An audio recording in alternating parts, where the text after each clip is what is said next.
This is Can I Laugh on Your Shoulder?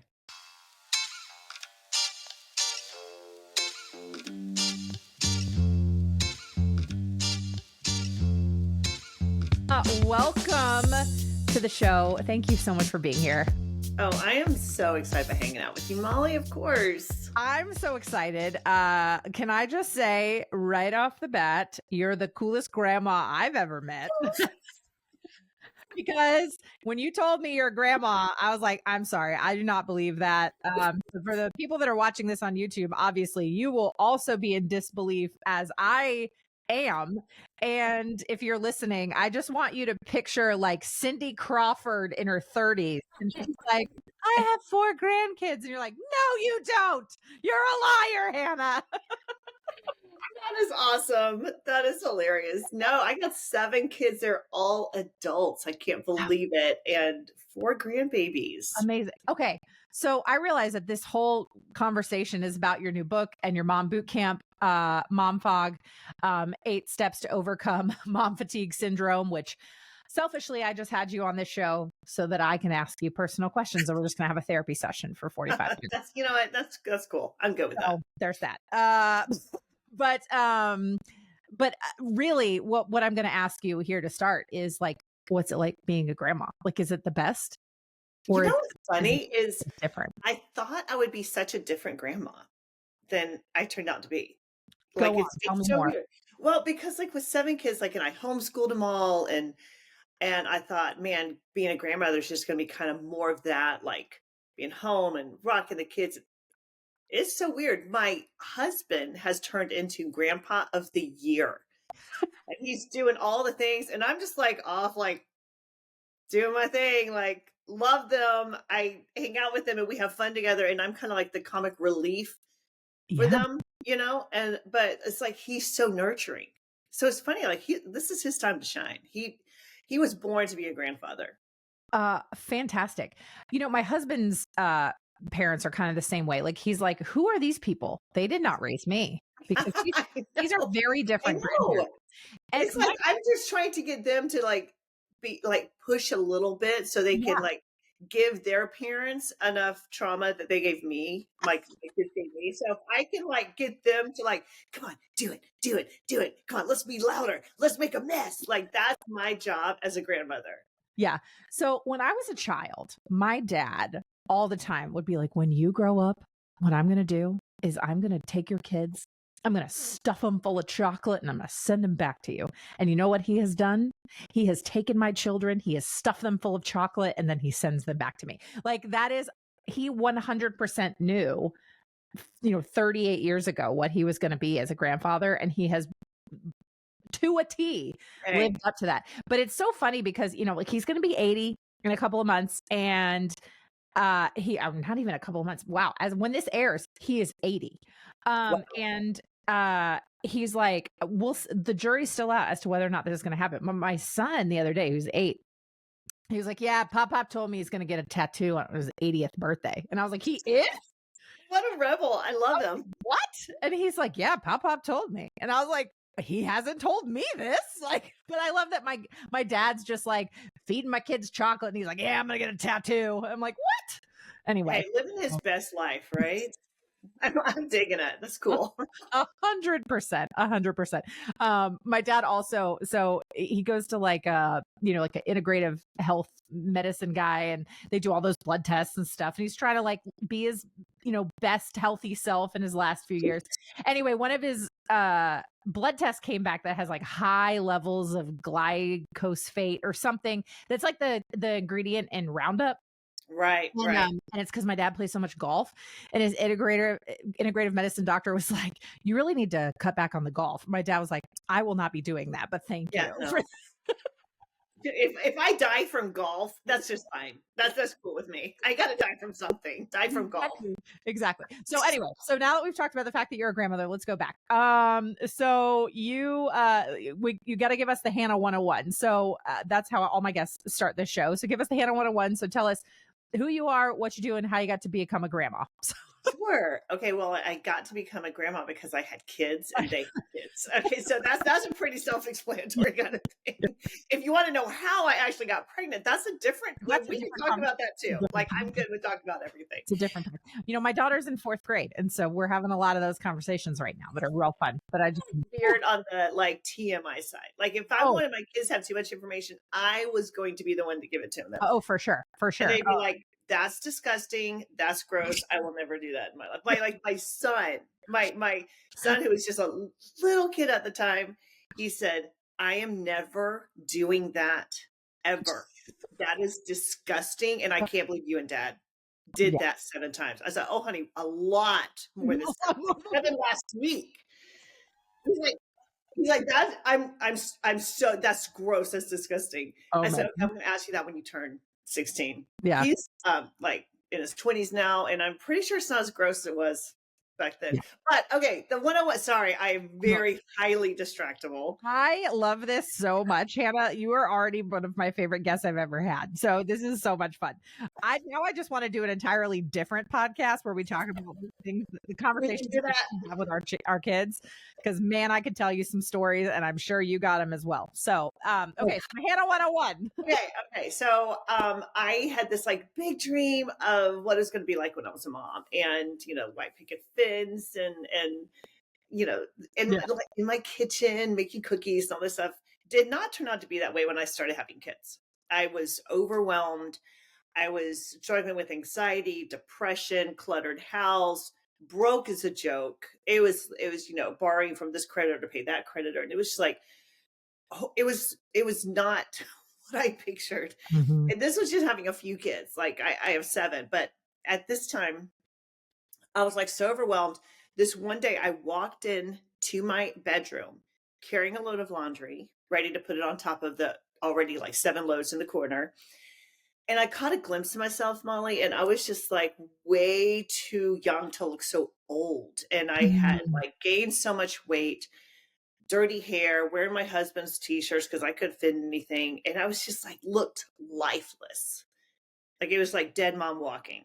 And at that point, I just had a mental breakdown, honestly. I just like Mhm. fell on the floor, bawling my eyes out, ugly cry, snot, tears, the works, right? It would be very much a moving moment if they were filming. But I was just bawling and just crying out to God.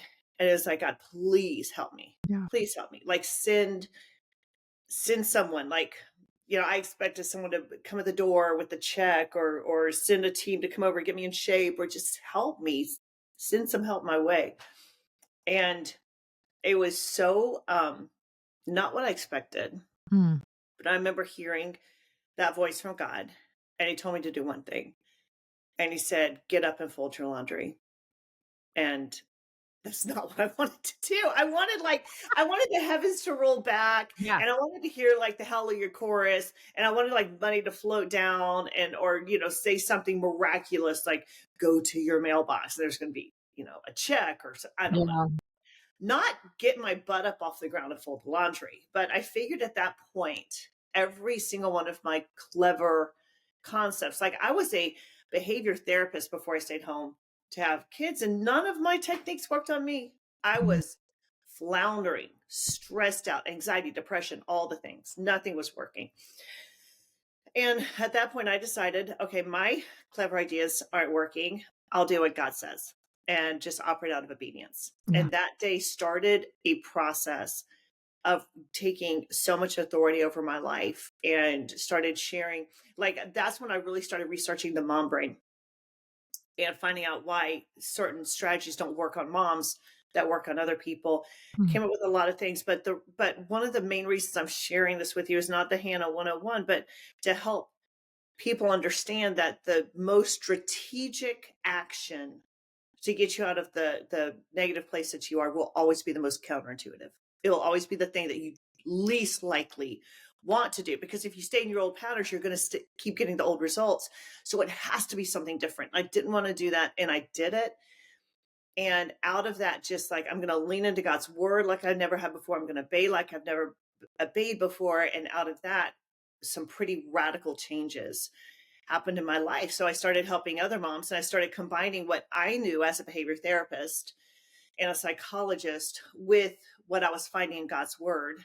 Mm. And all of a sudden it was like game on. Like it was working for moms, and word spread and started being featured on television shows and all of that, just because I discovered some things that work for moms. Yeah. Okay, so there's obviously a lot I want to unpack there. And so you briefly discussed this, but you actually are a trained therapist Yes. slash what's Yes. your I don't want to bust I don't want to Well, like no, today I would consider myself, I'm a master board certified life coach. yes, So, that's right. but yes. So like this isn't just like I like to give those quantifiers and sometimes people might need is like you're Yeah. not this isn't just some like there's some training, there's some Yeah, substance yeah, here, you know what you're talking about. And that I love hearing stories of people that have a passion and then they experience it for themselves. And that's I mean I think that's the collective human experience is if we take these experiences in our lives that can be painful or yeah. hard or Yeah, where we've really had to uh really develop some grit. yeah, you know and then all of a sudden it's like out of that is birthed something really beautiful. And that's right. for you it's been it's been this book, it's been your career, and it's also been your own life. So I'm curious, is like that day when you heard that, like, get up and fold the laundry, which is like Yeah. not what anybody wants to hear, No. because I as I say this, I like, so right next to my office is my laundry room. And guess what's in both my washer and my dryer? It's laundry. Yeah. Oh, yeah. And, because it's never ending. It's like all of a sudden you're like, wait, didn't I just wash these? Didn't I Yeah. just do this? Right. Um, and so nobody wants to hear that.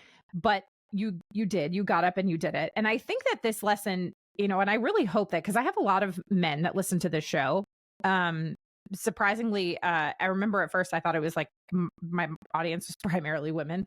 And it is, I'd say it's Right. 60-40, but I still have like quite a lot of men that listen. And so for the men, like I really hope that you haven't turned this conversation off, because I think there's actually a lot to be said here for that particular nugget of information you just shared, which is you have to get up and you have to do the hard thing. Yeah. And that is in work, marriage, and Yeah. parenting just in general, and life in Yeah. general. Like we live in a social media society, a microwave society that's like, I want the quick button, I want the easy fix, I want it to be, the Amazon Prime, like I want it at my doorstep today by between 5 and 10 p.m. Like, you know what I mean? Like, and so it's hard to let go of the that notion that this is going to be easy in whatever it is we want to fix. And so my question for you is, like, after all of those caveats, is how did you begin to unpack that and actually work towards doing that hard thing, doing the different thing? Kind of what you were saying reminded me of like the definition of insanity. Like you do the same Yeah. thing over and over, expecting different Right. results, and like that's the definition of insanity.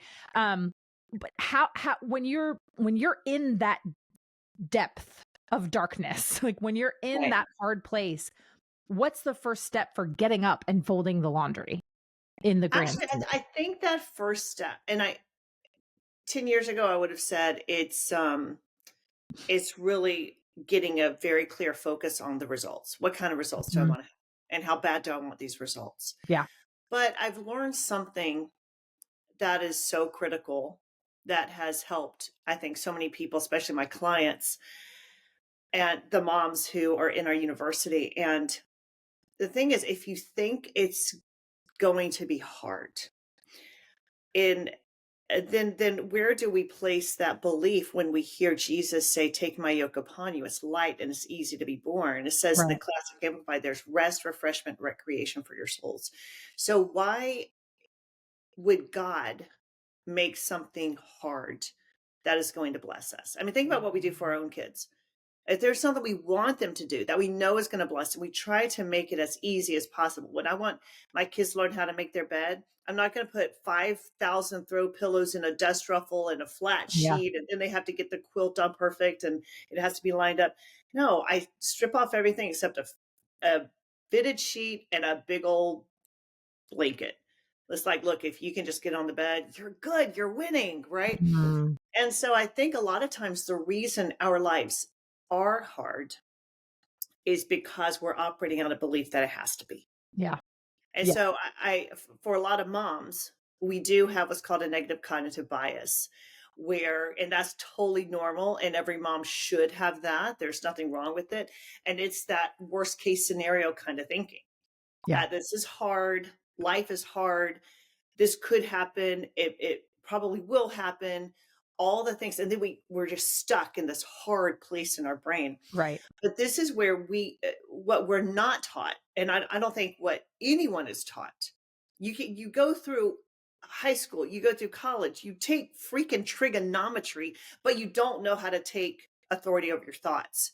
We're Mm, not taught how to take thoughts captive. We're just yes. told to take them captive. It's like, oh well, I'm captive at my thoughts. Yeah. Like I'm the one captive. It's negative. It's negative. It's hard. Hard. Life is hard, and so therefore it remains hard.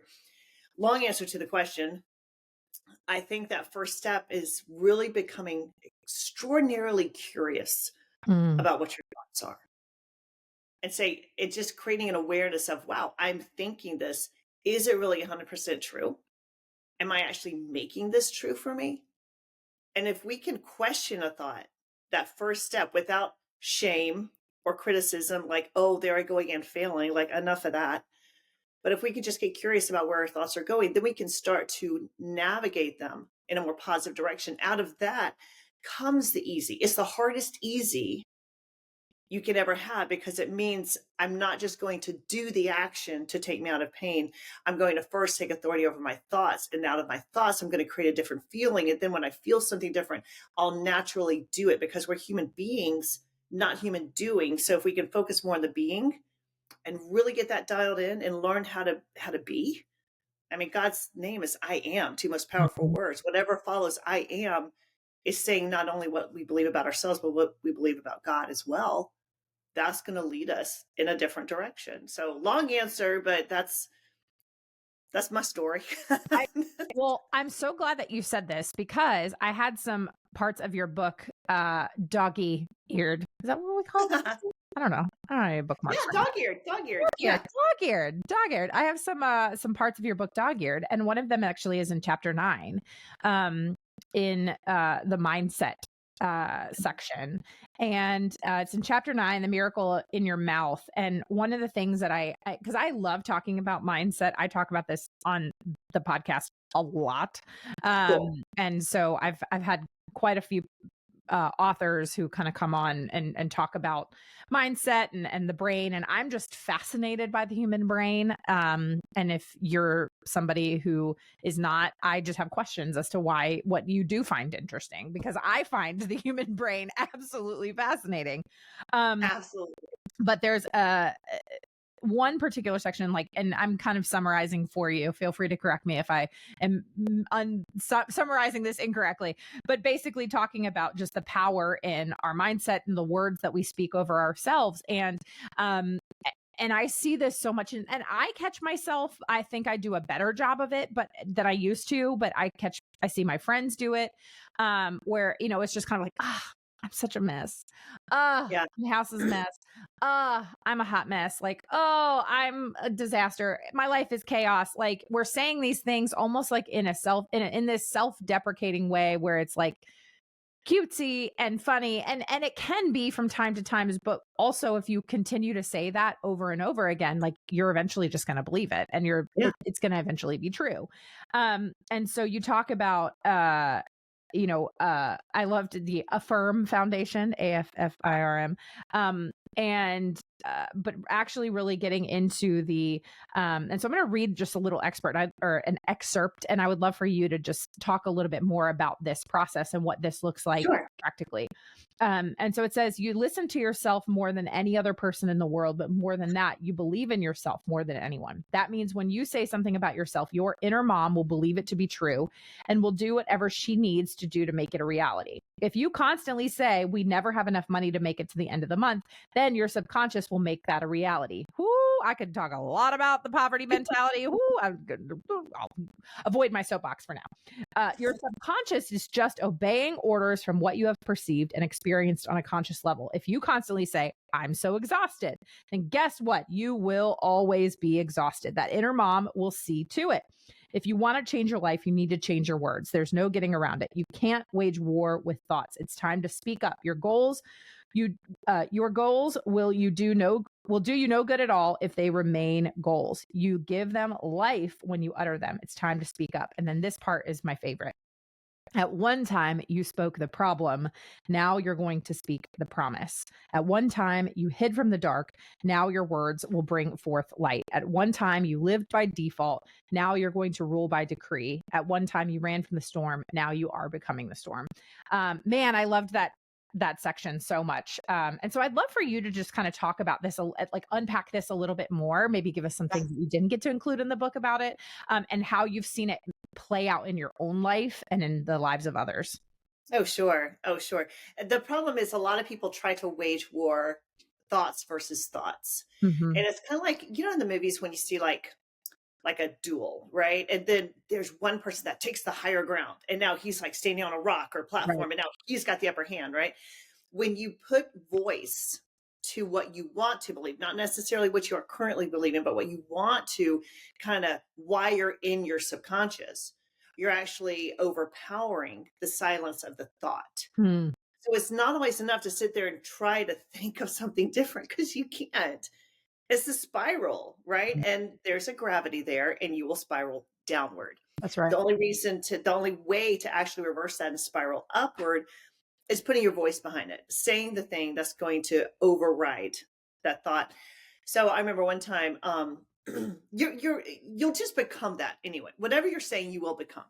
So just understand that your life, your subconscious, your future's always eavesdropping on what's coming out of your mouth. And it's just saying like, okay, whatever you say, whatever you say, whatever you say, we're going to make it happen. And I remember going into this neighborhood all the time. I loved this neighborhood. So beautiful. And about twice a week, my kids would go to co-op and because I homeschooled them all. And this neighborhood was very near this church where I would drop them off. And I'd drop them off. And then I would have, the little babies with me because they couldn't be in there. But I would go through this neighborhood and I would say, God, thank you so much for my home here. I love my home on the lake. I love living in this neighborhood. I love living on the lake at the end of the cul-de-sac. God, thank you so much. Just speaking it out loud, praising God. And then I would take my 15 passenger van with the 200,000 miles and the handlebars that didn't work back to my house, 1,400 square feet, living with, all 10 of us there because I raised another child in addition to mine. So, but I would, make this a habit. And pretty soon I was like almost spiritual, living more there than I was in my house. I would go out on my back porch in the morning and pretend I'm looking at a lake and say, oh God, thank you so much for my lake. I wasn't operating out of discontent. I loved my home, but I was operating out of vision where I was speaking something I did not have access to yet in the physical. I was creating something in the supernatural so they would come into the natural, because the Bible says that all things that are seen came out of that which is unseen. So I was creating something in the unseen that I had not stepped into physically yet. So lo and behold, this one day, we could not save up enough money. It was, very tight and we were having a hard time saving up, just paying bills, much less saving up for a house. But I was hearing this podcast and this guy was like, if you're growing a business, don't buy a house. Use that money to grow your business because you're going to higher return and just rent a house. I'm like, rent a house? I never thought about that. Looked and there's this house that came up for rent that day, literally like 2 hours before. Drove out. It's in this neighborhood. Okay. At the end of a cul-de-sac on the lake. And it is so far out of my price range. I couldn't even fathom. Right. And it's got the pool, and it's got a pool house, and it's got a guest house on the property, and it's got the fire pit outside. It's got a huge walk-in closet like the size of my bedroom, and it's like, this 6,000 square feet. I'm like, oh my gosh, this is beautiful, like walking through the house. And I did something crazy. I told the realtors, like, yeah, get the papers. I'll sign it right now. And she's like, do you need to talk with your husband? I'm like, no, he's good. He's good. He's good. Go ahead and get it. I'm going to sign it right now. Out of our price range. I didn't know how. I signed the paperwork, and we were able every month, like somehow there was some miracle, and pretty soon our income started escalating and we were able to afford this house. And now it's the house we live in that we actually bought. Wow. I know. And like it even had like there was this closet, picture of a closet that I cut out of like I found it online, printed out. It's this beautiful closet. It goes in and it turns to the left, and there's windows, and there's these glass doors all along the sides of the closet that you open up and you hang your clothes. And then a place in the back where there's a mirror and drawers underneath. And I had this picture on my vision board. When I unpacked my stuff when we moved in, I was in my closet. I'm like, this looks so familiar. It was the exact same closet. Wow. Except the color of the wood was a little bit lighter. Same design. It's like, how does that happen? Except you put belief into a place that you haven't walked in yet. And it starts by changing what you're saying over your life. And without a vision, we perish. So if you're perishing, change the vision, Mm, create something new. So, I mean, that's it. I've seen it happen over and over and over again. And every time I want to go to the flesh, the works of the flesh, which are, let me fix it. I need to change it. I need to figure it out. Let me get a solution. Let me Google something. Stop for a second and just say, what would it look like to operate in the supernatural? What if I just changed my belief and camped out there and let God do something that I can't do? mm, mm. Okay, so maybe I'm going backwards a hair, but I just as I'm listening to you, and obviously this is so much of what your heart is like, what is it about, and maybe I'm wrong, um but when I listen to stories of like my grandparents' generation, even though like I never met my dad's mom, like she died when I was, or my dad was pretty young, and then I didn't really have a relationship with my grandmother growing up. So like, but that generation and beyond, it's not that moms were tired, not tired Right. and overworked and things like that. But there was just like something different about that generation of moms and grandmothers. And I almost feel like that mom fog, mom fatigue, the Yeah. overwhelm, the overstimulation just wasn't as common as I feel like it is now. And I could be wrong. Like maybe I would like my grandmother from the grave to like come and actually don't come. Yeah, That sounds terrible. that could be kind of It weird. Yeah, sounds we I just went don't in know. a different direction there, but maybe I just not. went in a different direction there. You know what I mean? It's like I'm like, what? Why did I say that? I don't know. What I mean is like I mean, if you got a Ouija board, use it. All right, let's just no. That is a different genre. totally different. Yes. What I mean is what I mean is We need like to I pick would her like brain. maybe somebody could correct me is what I really am trying to Yeah. say here. Well, okay, It, so the yeah. brain does, like when a woman has a baby, the brain does change anatomically and cognitively. Mhm. And the reason it does change, I've done so much research. Like I've spent the past 20 years plus doing Yeah. research on the Yeah. mom brain, right? And so the reason it changes is it's an evolutionary response to having children because the woman she's with the children the most, Yeah. and it's up to her to make sure they survive her, right? Right. And so she always thinks with a brain that is looking out for their survival and doesn't even realize it. So imagine it's like you have your phone, right? Okay, sometimes I'll have my phone. I'm like, what? My phone is getting so janky. What is it? Nothing's loading. And one of my kids will be like, Mom, let me see your phone. And they're looking at it, they're like, oh my gosh, Mom, how many freaking apps do you have open? Boom, boom, boom, boom. I close them all out. I'm like, I don't know. I just like open it and leave it, right? And then my phone's running really slow and stopping and it can't load. That's what our brain does. Yes. So imagine like a woman now, after you have a baby, it's like all your apps are open, your radar spinning, you're always like subconsciously aware of the environment. So a Yes. lot of moms are like, why do I start things and I can't finish it? Why am I so distracted? Must have ADHD, like all the things. No, you have mom brain and it's an evolutionary response and it's okay. Mm. And so, you know, that old metaphor that a lot of people have talked about to promote like moms taking care of themselves. They're like, okay, if you're in a plane and the oxygen mask Yeah. drops, Yeah. you know, go ahead. You tell me the story. Like, you know it as much Yeah. as I do. What is it? Exactly. You put your mask on before you put the mask on for your Right. children. Right. You have to take care of yourself first so you can take better care of your children. Yeah. All right. That sounds really good, but it's not true. That's Mhm. not how the mom brain operates. Give you an example. When you're driving down the road and your kid's in the front seat and you have to come to a fast stop, what does your arm do? Puts it on. It flies out to the side. Okay, that triggers that part of your brain that is like, my children must survive me. Mhm.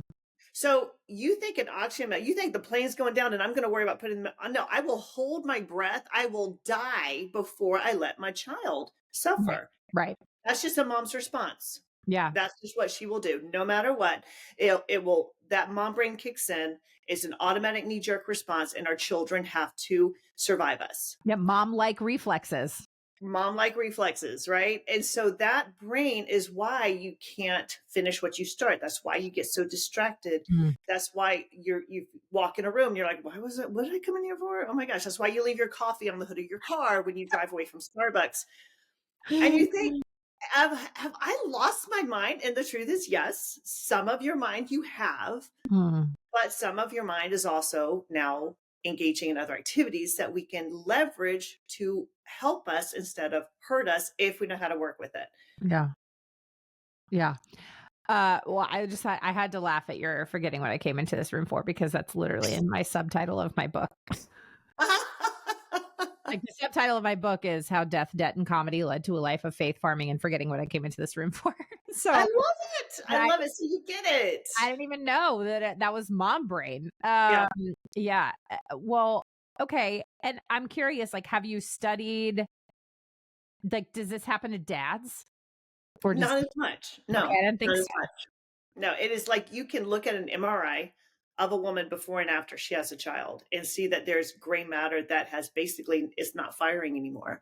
So interesting. I know, but it's kind of like the mom brain is like a amazing handbag. Like it doesn't matter. You can spend like $20,000 on that handbag, but it's only going to hold so much information. Yeah.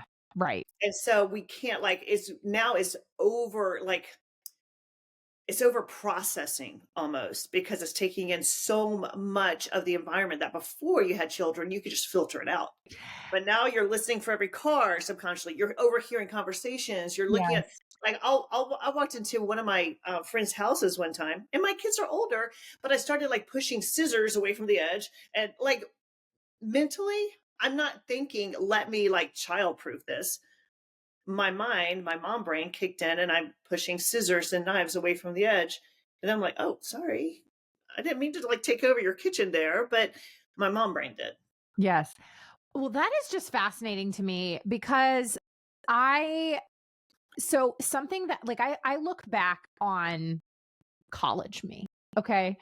I was like basically could have been a double major. Like I majored in English with a writing concentration. I had a minor in political science, but like I could have been a double major. So like I'm involved in everything. Like I was in a sorority, I was student body president, I was in a Yeah. sketch comedy group. Like I did all of the things. I would pull all-nighters by staying up drinking Diet Coke and eating Fun Dip. And like Mine I was Mountain Dew and M&Ms, but yeah. yeah. Um and like and like be fine, like completely functioning. And then but now it's like I find myself like one thing that I've really noticed in the last 10 years since becoming a mom, well, 11 years, is I get overstimulated so quickly. And that was not anything that I ever struggled with before. But it'll be a thing where I find myself like in my kitchen and I'm cooking and my husband's asking me a question and the TV's on, or my daughter's turned on the Alexa, and then we have, this over here and that over there. And then my son comes up and he's asking me a question. He wants me to sign some school paper. And I'm just like, all of a sudden, I'm like, everyone needs to just chill Yeah. out for 5 Yeah. seconds because I cannot process Right. all of these things. And I know that it's different than when you're in, but like, I feel it's, I did not realize like how overstimulated I get if there's sound coming at me in variety. Like I'll just be like a Yeah. cacophony of sound. And that never used to bother me. And I've talked to other moms and they're like, yes, the same thing where they get overstimulated, they get overwhelmed. And all of a sudden it's like the Gretchen Wieners and Mean Girls when she's like, you can't, like, it's just like, Yeah. you just like snap.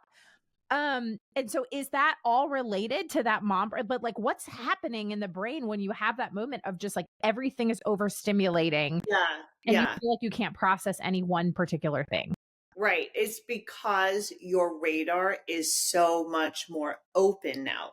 So Like it fascinating. has to be. Yeah. So imagine like, okay, let's imagine we're like back in like biblical times and we're like going to a well with our kids to get some water. The mom brain, because it happened back then, it's happening now. The brain doesn't change, right? It's Right. out for your survival. When you become a mom, now it's out for your children's survival. Your radar is open to hear sounds of approaching footsteps, animals. Okay, that's what you have to hear. Before you weren't always like so tuned into it. Right. It's like now it's like 10x, right? Because your children have to survive you. That is an evolutionary response of your brain. Yeah. So now when we're listening, when Alexa chimes in, and when this kid needs me, when the television's going, when someone's at the door, that's why it's like, oh my gosh, it's too much. It's almost like too much of my brain is exposed to external stimuli. It Yeah. has to be. Yeah.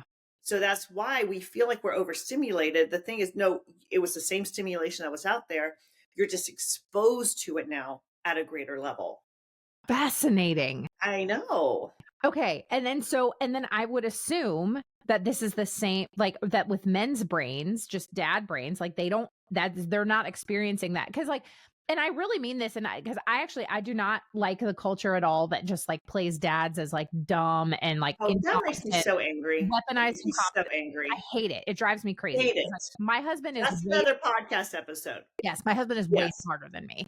Oh, So I will say that all day long my husband is way smarter than me. yeah. He is far beyond me in intellectual capacity than I am. But there are things sometimes where it's so funny where sometimes I'm like, how do you not see this? Like I'll look at him and be like, are you completely unaware of like the chaos that is around us? And like he is able to completely tune it out.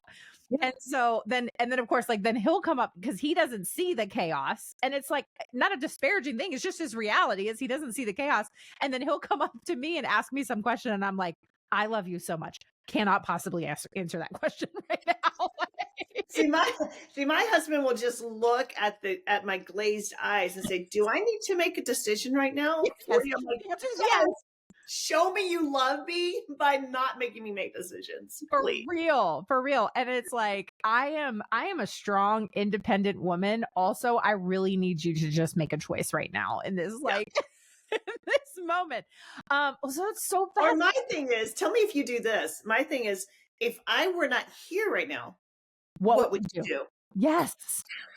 It's like, what? Just because I am here in the room, does that mean I have to solve everyone's problems? If I was not here, could you find your shoe? Yeah. Could you actually get dressed? Yes. Could you turn that off? Like, I don't know. Oh my gosh. So I have to tell you this story, and you're going to be like, every mom listening is going to be like, yes, I know exactly who you're talking about.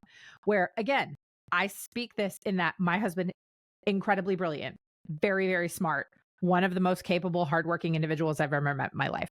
So but my kids will like constantly like skip dad and come to me for some question or something that is completely unnecessary. So this is a couple months ago.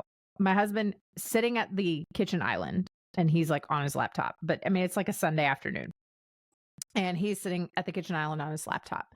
I am in our bedroom asleep.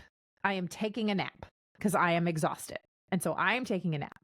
My children walk past their very capable, smart father to come to the back of the house and wake me up to ask me, I don't even know what it was, but it was an incredibly stupid question. I love my kids, but it was a dumb question. Yeah. It was something that they could have, one, figured out for themselves, or two, asked their very capable father.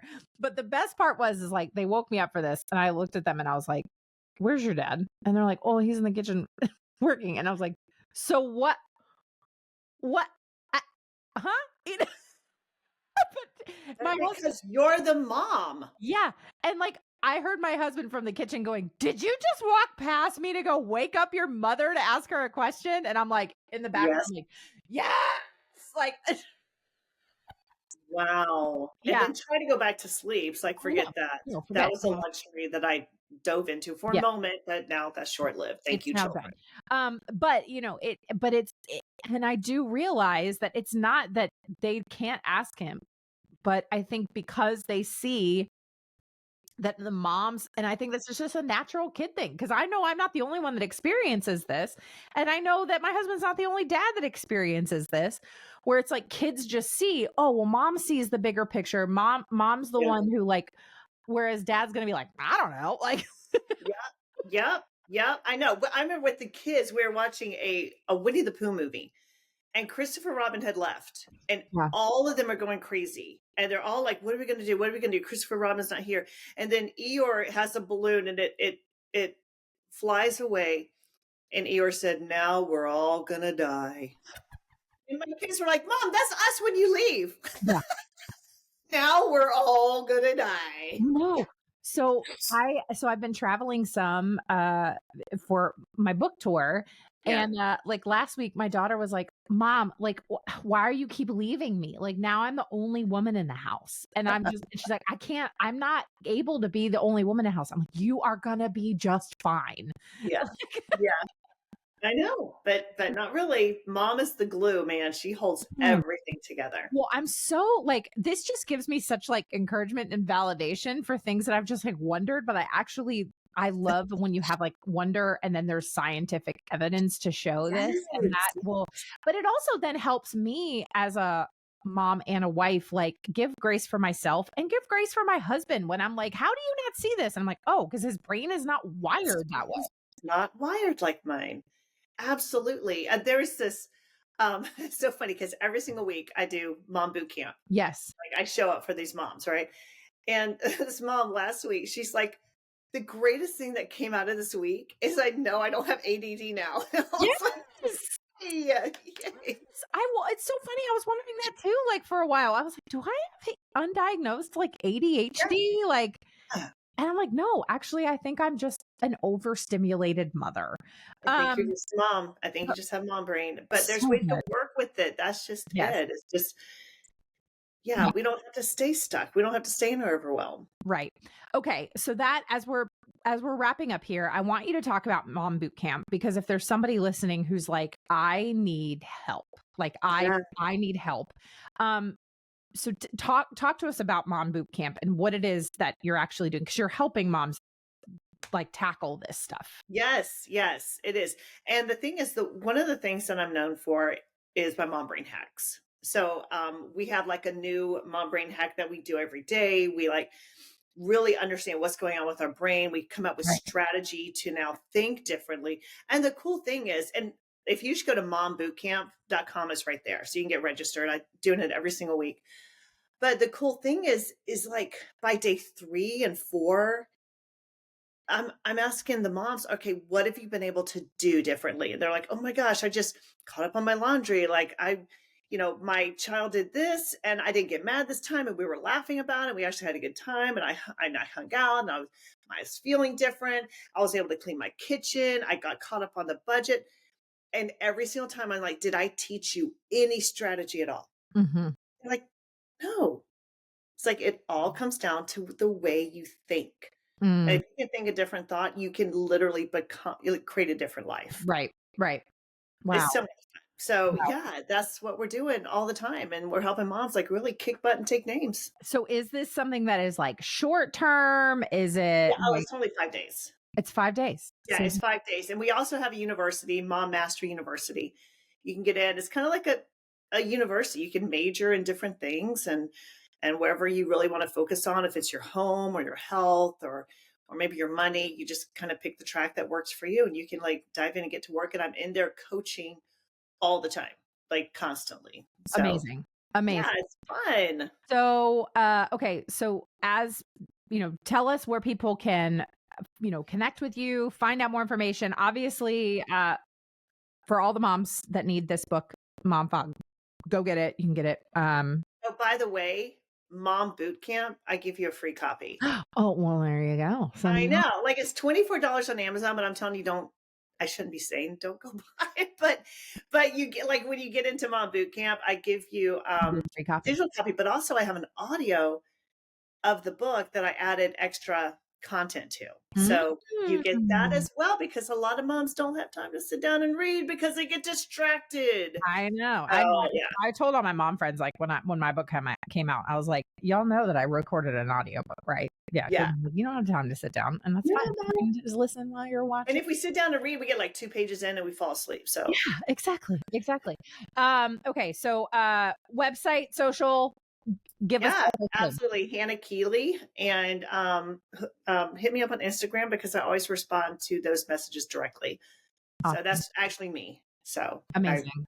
I know. Amazing. Well, this has been, man, I wanna do a part 2 on this, and, Okay. there's clearly some other topics that I think you and I could really dive deep into.